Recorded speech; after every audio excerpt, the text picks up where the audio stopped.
Жалқау қоян баяғы өткен заманда орманда құрғақшылық болыпты. Жаз келсе де бір тамшы су жаңбыр жаумапты.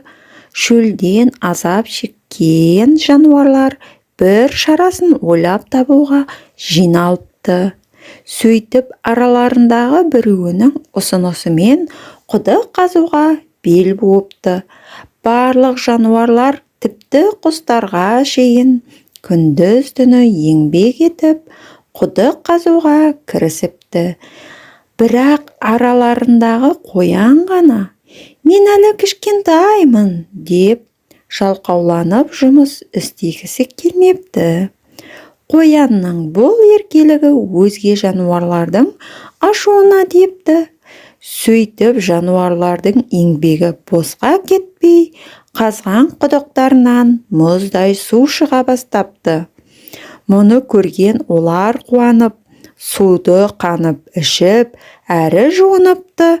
Ал құдықтың қазылуына көмектеспеген жалғыз қоян ғана су іше алмапты. Орман патшасы арыстан қоянның құдыққа жақындамауы үшін күн сайын кезекші тағайындапты.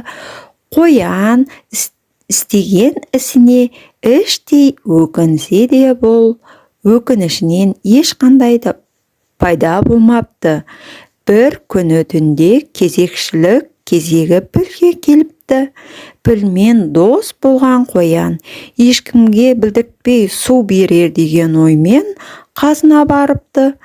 Сөйтсе, піл ұйықтап жатыр екен. Қанша оятса да ұйқысынан тұрмапты. Болмаған соң құлағына барып айқайлапты.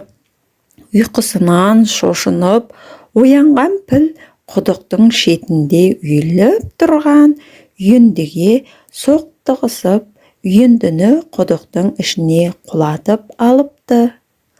Осылайша құдық бітеліп қалыпты. Болған оқиғаға қатты қайғырған піл: «Мұның бәрі менің кесірім. Енді не ішеміз? Ертең жануарларға не деймін?» деп жылай бастапты. Қоян: «Досым, қайғырма, бір жолын табамыз. Екеуміз де осы құдықты қазатын болсақ, таң атқанша бітіріп қалармыз» депті. Сонда піл: «Сен әлі кішкентай, әрі әлсізсің ғой» десе қоян: «Енді көрде тұр, менің қалай жұмыс істейтінімді» депті. Шынында да қоян білегін сыбанып, іске кірісіп, таң атқанша пілмен бірге құдықты қазып тастапты. Ертеңіне піл барлық жануарларға қоянның еңбегін айтып мақтапты. Барлығы шапалақ ұрып, құдықтан су ішуіне енді лайықты болғанын айтыпты. Қоян су ішкенімен қоймай, өзге жануарлармен қайта татуласқанына да қатты қуаныпты. Өзін орманның бір мүшесіндей бақытты сезініпті.